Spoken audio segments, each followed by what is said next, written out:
Hello, dear student. Most welcome on the YouTube channel in the Billions Physics classes. On our previous turn, we were studying Gauss law and its application. इस class के अंदर एक example ले रहा हूँ IIT advance level का, जिसको एक first of all very proper method से सॉल्व करके दिखा रहा हूँ, जिसको हम प्रिंसिपल मेथड कहते हैं। और फिर इसी क्वेश्चन का सॉल्यूशन अपने HKST में केवल और केवल 20 सेकंड में कैसे सॉल्व किया जाता है उसमें दूंगा, लेकिन इस क्लास में प्रॉपर मैनर से या प्रिंसिपल मेथड से आगे बढ़ूंगा। ठीक है, क्वेश्चन ये है आपका, आप देख सकते हैं यहाँ पे कि एक सॉलिड स्फीयर है जिस पर पॉजिटिव चार्ज यूनिफॉर्मली डिस्ट्रीब्यूटेड है। इसकी वॉल्यूम चार्ज डेंसिटी रो है। इस पे वॉल्यूम चार्ज डेंसिटी क्या है दिख रहा है आपको। इस स्फीयर पर पॉजिटिव चार्ज यूनिफॉर्मली डिस्ट्रीब्यूटेड है, ये पॉजिटिव चार्ज पूरे। इसमें r/2 रेडियस का एक पार्ट रिमूव कर दिया गया, यानी कैविटी बना दी गई। सॉलिड स्फीयर का रेडियस क्या है, r है। इसमें r/2 रेडियस की एक कैविटी बना दी, और आपको जैसा कि मैंने बताया इसकी वॉल्यूम चार्ज डेंसिटी कितनी है, रो है। क्वेश्चन में भी लिखा है और मैंने इस डायग्राम में भी लिख दिया कि वॉल्यूम चार्ज डेंसिटी ये रो है। रेडियस इस सॉलिड स्फीयर की कितनी है, इस सॉलिड स्फीयर की रेडियस है आपका कितना, सॉलिड स्फीयर की रेडियस है r/2, दिख रहा है आपको। अब आपको इन दो पॉइंट के बीच O और O1 के बीच पोटेंशियल डिफरेंस फाइंड आउट करना। ये पॉइंट O दिख रहा और ये O1 दिख रहा, मैं थोड़ा कलर्ड कर दे रहा हूँ। इन दो पॉइंट के बीच पोटेंशियल डिफरेंस, ये पॉइंट O हो गया आपका और ये O1, इन दो पॉइंट के यानी कैविटी का सेंटर और स्फीयर के सेंटर के बीच पोटेंशियल डिफरेंस फाइंड आउट करना है। डायग्राम दिखाया गया है। अब सवाल आता है कि ऐसे क्वेश्चन को सॉल्व करने का तरीका क्या होगा। पहले पूरे स्फीयर की वजह से सेंटर पे पोटेंशियल निकालोगे, फिर कैविटी की वजह से सेंटर पे पोटेंशियल निकालोगे। ठीक इसी प्रकार O1 पॉइंट पर भी स्फीयर की वजह से भी निकालोगे और कैविटी की वजह से, और बाद में सबट्रैक्ट कर देंगे। ठीक है, तो अब सवाल आता है कि हमें इस पर पोटेंशियल डिफरेंस निकालना है। तो आपको याद होगा सॉलिड स्फीयर पर अगर वॉल्यूम चार्ज डेंसिटी रो है तो आउटसाइड पॉइंट पे पोटेंशियल का फॉर्मूला क्या होगा। आउटसाइड पॉइंट पर पोटेंशियल का सबसे पहले फॉर्मूला पता करना होगा। तो आउटसाइड पॉइंट पर पोटेंशियल का फॉर्मूला KQ/R होता है। कलर थोड़ा सा व्हाइट ही ठीक है। आउटसाइड पॉइंट पर पोटेंशियल क्या होता है सॉलिड स्फीयर की, KQ/R। के अगर Q चार्ज यूनिफॉर्मली डिस्ट्रीब्यूटेड है तो KQ बाय आउटसाइड पॉइंट। ये हम अगर एक सॉलिड स्फीयर ले लें और इस सॉलिड स्फीयर की रेडियस r ले लें, इस पर Q चार्ज यूनिफॉर्मली डिस्ट्रीब्यूटेड है, r डिस्टेंस पर कोई पॉइंट P है, तो आउटसाइड पॉइंट पर पोटेंशियल का फॉर्मूला ये। K की वैल्यू कितनी होती है, 1/4 पाई एप्सिलॉन। और जहां तक वॉल्यूम का सवाल है, वॉल्यूम चार्ज डेंसिटी के टर्म में लिखोगे तो 4/3 KQ/R लिख दिया था हमने यहाँ पे। अब यहाँ पे अलग से लिख रहा हूं,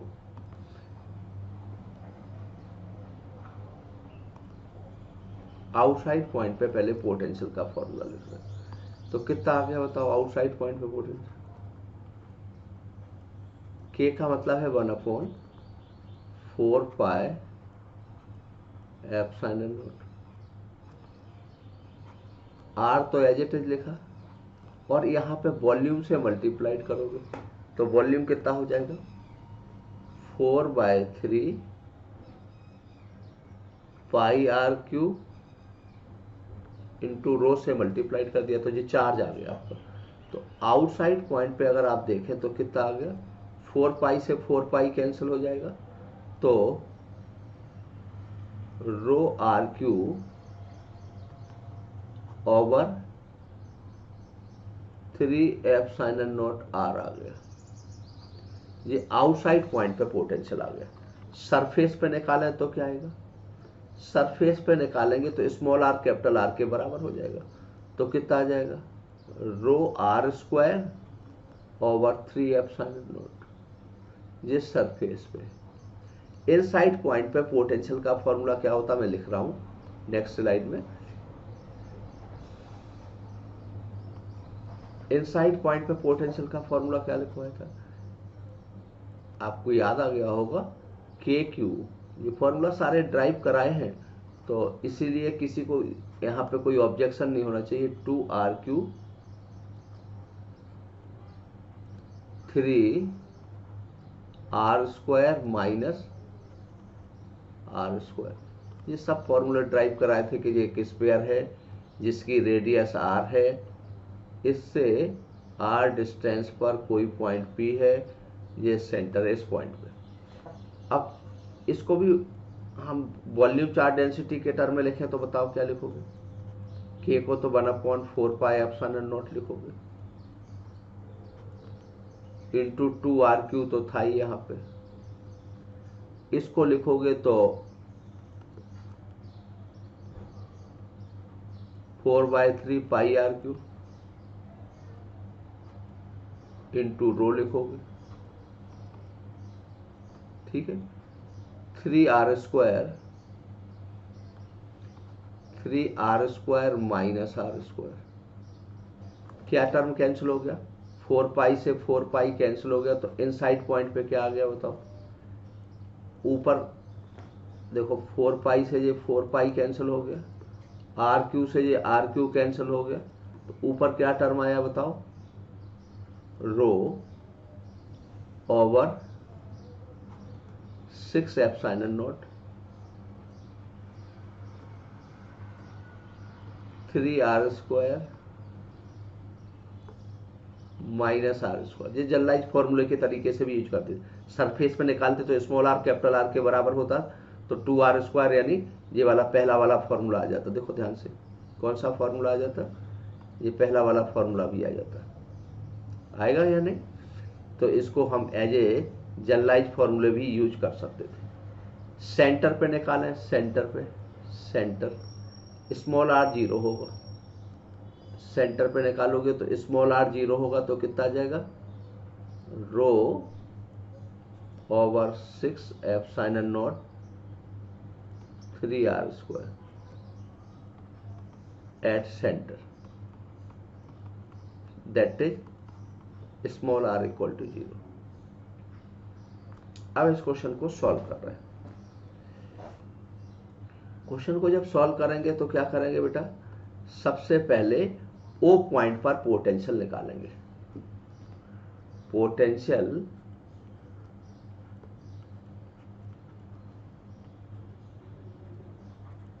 eight point O, that is center of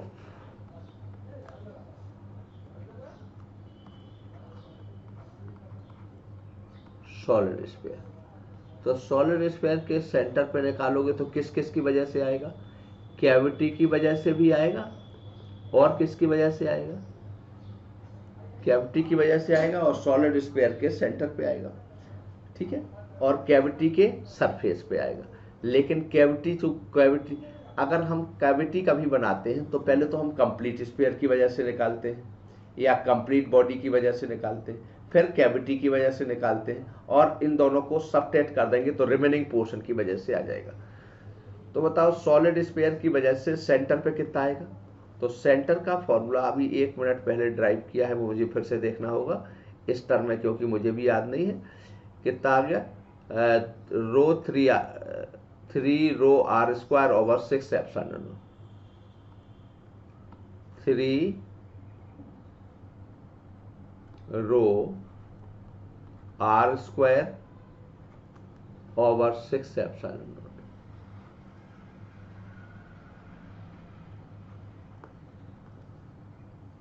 इस पे कैविटी की वजह से O पॉइंट पे निकालोगे तो सरफेस पे आएगा, और सरफेस का फॉर्मूला भी हमने ड्राइव किया था। देखो सरफेस का फॉर्मूला, और पीछे जाना पड़ेगा, एक पीछे, सरफेस का पोटेंशियल, सरफेस का ये था आपका, rho are square over 3 epsilon naught, rho are square over 3 epsilon naught,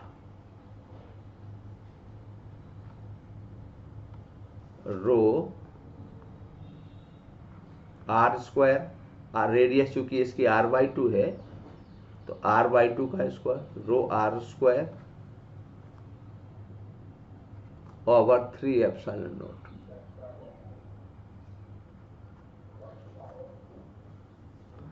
तो बताओ इस पॉइंट पे पोटेंशियल आ कितना गया?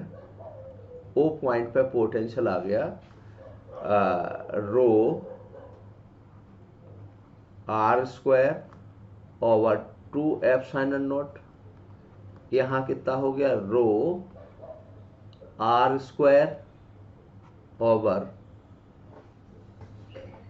रो आर स्क्वायर और ये आ जाएगा 4, तो 12 एप्सिलॉन नॉट। तो कितना आ गया? 5 rho are square over 12 epsilon naught. ये ओ पॉइंट पे पोटेंशियल आ गया। सिमिलरली आप कैविटी के सेंटर पे पोटेंशियल निकालोगे। Potential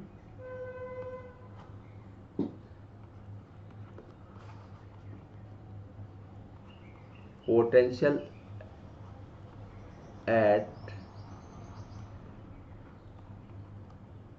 centre of cavity, VO1 बोलते हैं इसको, O1। तो बताओ पूरे स्पेयर की वजह से कैविटी के अगर सेंटर पे निकालोगे तो वो इनसाइड पॉइंट पे आ जाएगा। और इनसाइड पॉइंट का फॉर्मूला भी हमने लिखवाया था कितना। अब फॉर्मूला बार बार मुझे जरूर पीछे देखना पड़ रहा, ये आपको भी थोड़ी सी डिफिकल्टी हो रही होगी क्योंकि मुझे भी फॉर्मूला ऐसे डायरेक्ट याद नहीं है। सो कैविटी इनसाइड पॉइंट पे अगर हम निकालें तो इनसाइड पॉइंट पे ये लिखा था rho over 6 epsilon naught 3r square minus r square, rho over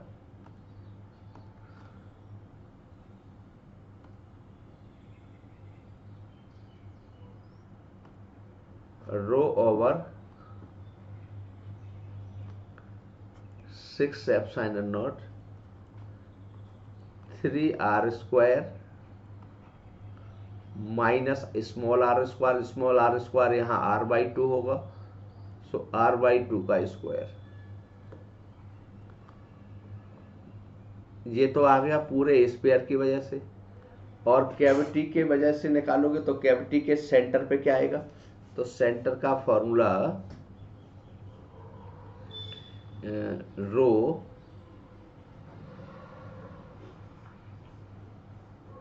over 6 epsilon naught, इसी में से ये स्मॉल r जीरो कर दो 3r स्क्वायर 3, लेकिन रेडियस यहाँ r/2 है तो r स्क्वायर बाई 4 आ जाएगा। VO1 कितना आ जाएगा बताओ? रो ओवर 6 एप्सिलॉन नॉट और इसको करोगे तो आ जाएगा 11 r स्क्वायर बाई 4 माइनस, अगर इसको 2 टाइम्स कैंसिल कर दें तो कितना आ गया? रो r square over 8 epsilon not.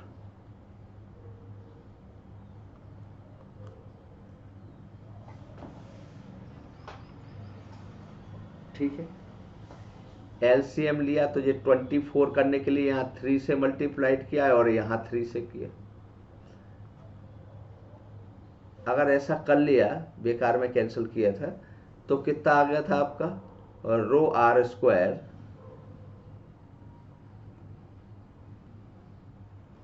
Over 24 epsilon naught और ये 11 में से 3 जाएगा तो 8 आ जाएगा, यानी O1 कितना आ गया आपका? Rho are square over 3 epsilon naught. Potential difference निकालना था, potential difference delta. Delta V करोगे तो कितना आ जाएगा, VO1 BO minus BO1। BO आप कैलकुलेट कर चुके हो, BO की वैल्यू कितनी कैलकुलेट की थी वो फिर से देखना पड़ेगा पीछे जाके, नहीं और पीछे जाके ये है 5 रो आर 5/12 या 5 rho are square over 12 epsilon naught.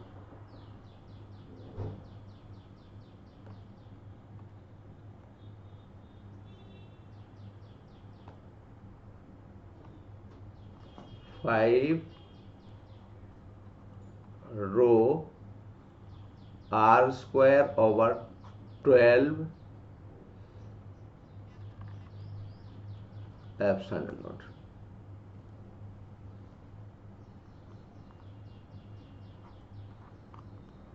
O1 कितना निकाला था वो भी एक स्टेप पीछे जाके फिर से देखना चाहूंगा। Rho are square over 3 epsilon naught, rho are square over 3 epsilon naught. 4 का मल्टीप्लिकेशन यहाँ किया, 4 का यहाँ किया, एलसीएम में ऐसे ही लेता हूं तो कितना आ गया बताओ, rho are square over 12 epsilon naught, ये आंसर आएगा। इसको 10 सेकंड में कैसे सॉल्व करना है वो मैं अल्टरनेट मेथड HKST में लिख दूं या अभी लिख दूं, चलिए अभी लिख देता हूं, HKST किसी और टॉपिक पे बना लूंगा, ठीक है। नेक्स्ट पेज,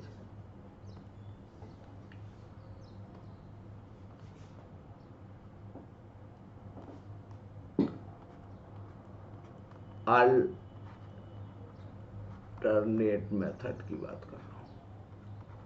एग्जाम में इस बात का ध्यान रखना है बेटा, जब आप कंपटीशन और टाइम लिमिट के अंदर आपको एक क्वेश्चन सॉल्व करना होता है तो आपको एक सिंप्लीफाई मेथड भी पता होना चाहिए। आपको बताया था कैविटी के सेंटर पे अगर कोई ले लें, स्फीयर के अंदर कैविटी बना दें तो उसके अंदर इलेक्ट्रिक फील्ड यूनिफॉर्म होती है। याद करो, आपका ऐसा एक स्फीयर बनाया था,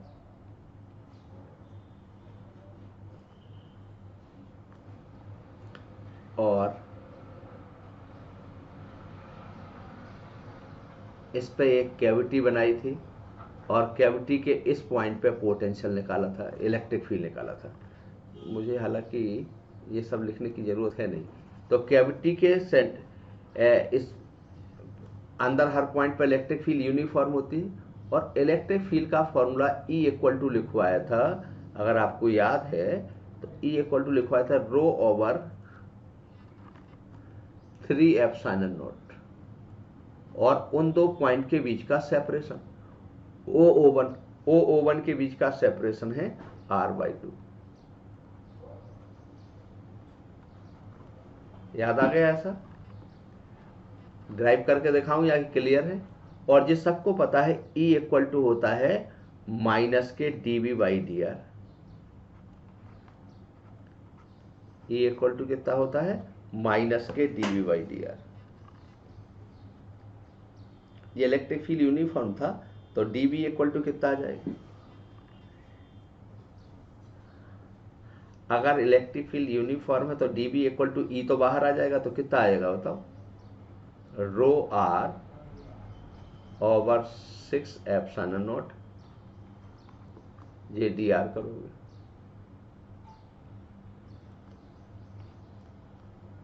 ठीक है, अब बताओ अगर यहां से कैविटी के सेंटर से डिस्टेंस मेजर कर रहा है तो ये O कर दें तो यहाँ पे VO आ जाएगा, और ये R/2 के बराबर कर दें तो VO1 आ जाएगा।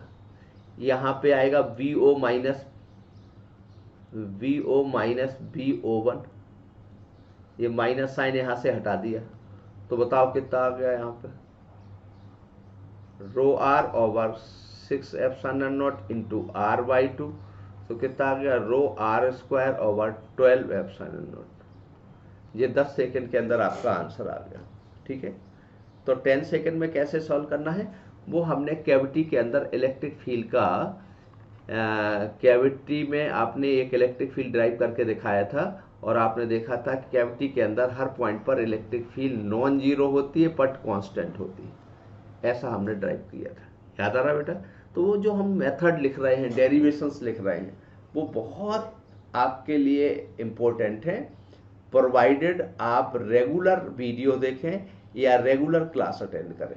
ठीक है, स्टूडेंट क्या कर रहा कि उसको बड़ा सरफेशियल व्यू में देख रहा और इससे पर्पज सॉल्व नहीं हो पा रहा। ठीक है, तो ये कोई क्वेश्चन मेरे पास किसी स्टूडेंट ने भेजा था कि क्या ये भी 10 सेकंड में सॉल्व हो सकता है, तो हमने कहा कुछ हमें डेरिवेशंस अगर का आइडिया है कि कैविटी के अंदर इलेक्ट्रिक फील्ड कैसे कैलकुलेट की जाती है और उसका क्या मैग्नीट्यूड होता है और वो कांस्टेंट होता है या वेराइंग होता है, ये सब कुछ पता है, तो dv बाई डी आर से कर दिया। हमने इसको भी इंटीग्रेशन के बाहर इसलिए निकाला क्योंकि ये इलेक्ट्रिक फील्ड कांस्टेंट है। ठीक है, इस तरीके से कर सकते हैं। चलिए, थैंक यू वेरी मच बेटा, और see the video very sincerely so that you get excellent mark in IIT JEE and NEET examination. Thank you very much.